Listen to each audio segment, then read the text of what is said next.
tim kesehatan Lukas NMB nggak bisa menjawab pertanyaan dasar dari tim dokter KPK. Lah kok gini? Katanya sakit, kan kalau orangnya sakit kan harusnya runtut. Jadi sakitnya ini, gejalanya begini, begini, A, B, C, D, kan runtut. Ini nggak bisa jawab. Nah, ada apa ini? Bohong kali ya. Dan kacaunya lagi, tim pengacara dan tim kesehatan Lukas NMB ini meminta KPK untuk datang ke Papua memeriksa Lukas NMB secara langsung di sana. Lah ini kan kacau, konyol dong. Lalu dijawab juga oleh Kepala Pemberitaan KPK Ali Fikri bahwa KPK ini memanggil tersangka untuk datang diperiksa di Jakarta, bukan KPK yang datang ke sana. Lah emang siapa Lukas NMB ini? Seorang koruptor tapi bergaya seolah-olah dia yang paling penting di dunia ini.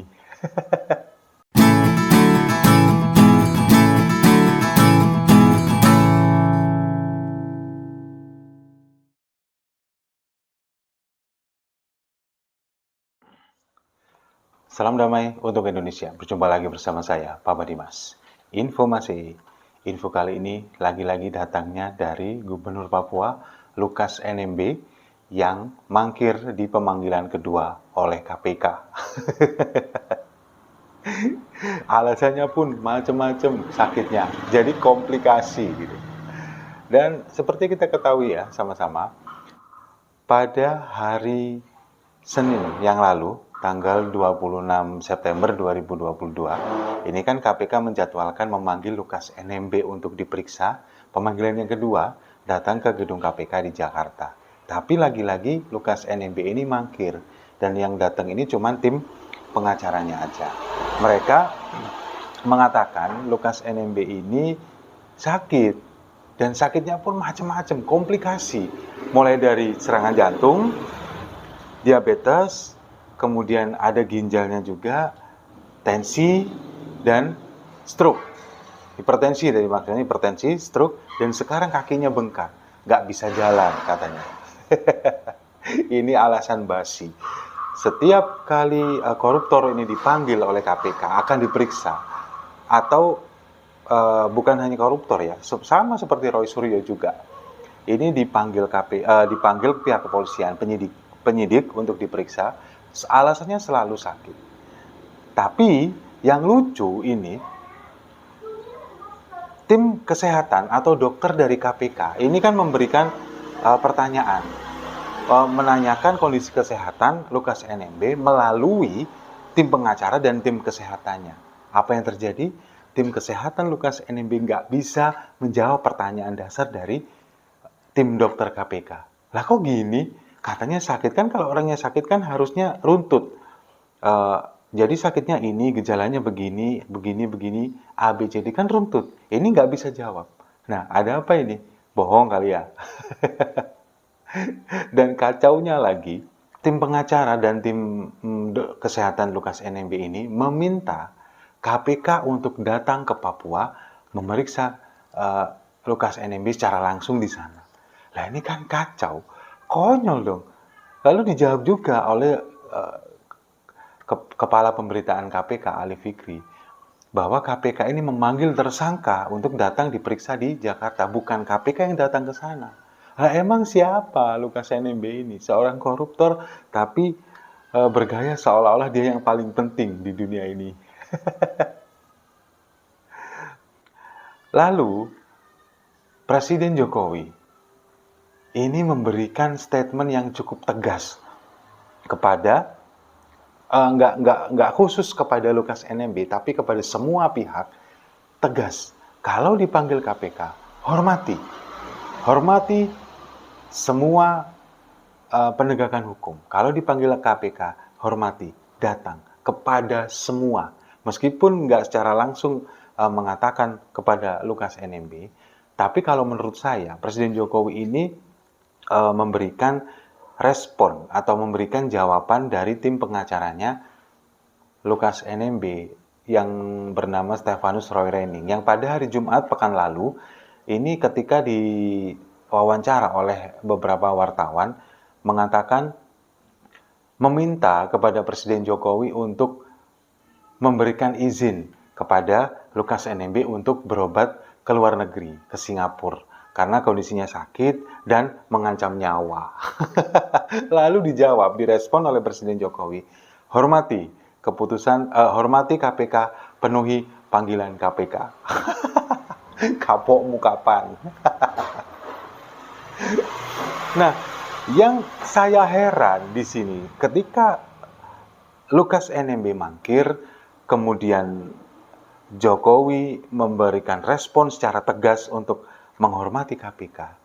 Tapi petinggi Partai Demokrat yang notabene adalah secara struktural di kepartaian adalah atasan dari Lukas NMB, ini memble, nggak ada satupun mereka memberikan respon.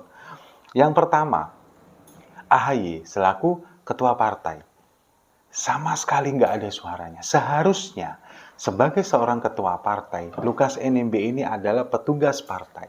Harusnya diinstruksikan, ayo tertib hukum, patuhi panggilan KPK, datang ke Jakarta. Instruksikan seperti itu sebagai seorang ketua partai. Harusnya seperti itu. Dia kan punya wewenang untuk itu. Lalu kemudian SBY sebagai Dewan Kehormatan Partai harusnya juga melakukan hal yang sama. Tapi apa yang dilakukan oleh para elit Demokrat? Mereka sibuk membela Lukas NMB. Bahkan banyak statement-statement dari elit-elit Partai Demokrat ini seolah-olah, kalau menurut saya, seperti Lukas NMB ini nggak bersalah. Jadi mereka mengembangkan isu, mengembangkan opini dan narasi bahwa seolah-olah Lukas NMB ini dikriminalisasi dengan alasan politis. Nah, sekarang yang jadi pertanyaan, kenapa mereka semua membela? Apakah sama seperti yang disangkakan oleh Mas Pakar Mantan pada waktu itu, bahwa aliran uang ke kasino di luar negeri ini bukan uang Lukas NMB tapi uang partai? Jadi mereka punya kepentingan untuk menyelamatkan ini semua. Kita belum tahu. Bisa jadi iya, bisa jadi enggak. Perlu pembuktian lebih lanjut. Tapi yang jelas, kalau melihat gelagat dari pengurus partai, elit-elit Partai Demokrat, terutama SBY dan sang putra mahkota AHY ini, yang diem-diem aja, nggak ada suaranya sama sekali. Kok saya curiga adanya seperti itu? Curiga, boleh dong curiga, ya kan? Lalu kemudian, di beberapa media sosial, ini para pembela Partai Demokrat, entah ini mereka menggunakan akun anonim atau memang mereka ini simpatisan Partai Demokrat, ini mengkait-kaitkan Lukas NMB dengan pemilu tahun 2019. Jadi seolah-olah, karena pada waktu itu kan Lukas NMB ini mendukung Presiden Jokowi maju ke Pilpres 2019. Nah, para netizen yang ada di media sosial ini mengkait-kaitkan bahwa sebetulnya Lukas NMB ini ada kaitannya dengan Presiden Jokowi meskipun dia dari Partai Demokrat. Nah, diduga oleh para netizen ini ada kaitannya antara dana otonomi khusus yang diselewengkan oleh Lukas NMB ini dengan Presiden Jokowi. Jadi seolah-olah menggiring opini bahwa Lukas NMB ini adalah bawahan dari Presiden Jokowi.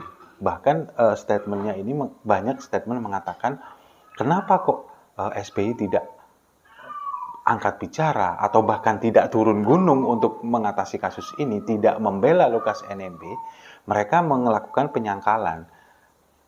Ngapain dibela? Toh tahun 2019 Lukas NMB kan membelot dari Partai Demokrat, dia mendukung Presiden Jokowi. Nah, sekarang yang menjadi tanda tanya besar bagi kita semua, terutama saya, aneh, di saat Lukas NMB ini adalah petugas Partai Demokrat, tapi tahun 2019 dia mendukung Presiden Jokowi, kenapa kok tidak ditegur? Seolah-olah dibiarkan, ada pembiaran. Ada apa? Apakah elit Partai Demokrat ini tidak punya wewenang, tidak punya katakanlah karisma untuk menegur Lukas NMB? Kenapa? Kan ini jadi pertanda tanya besar. Kok dibiarin kader Partai Demokrat justru membela calon presiden yang berseberangan.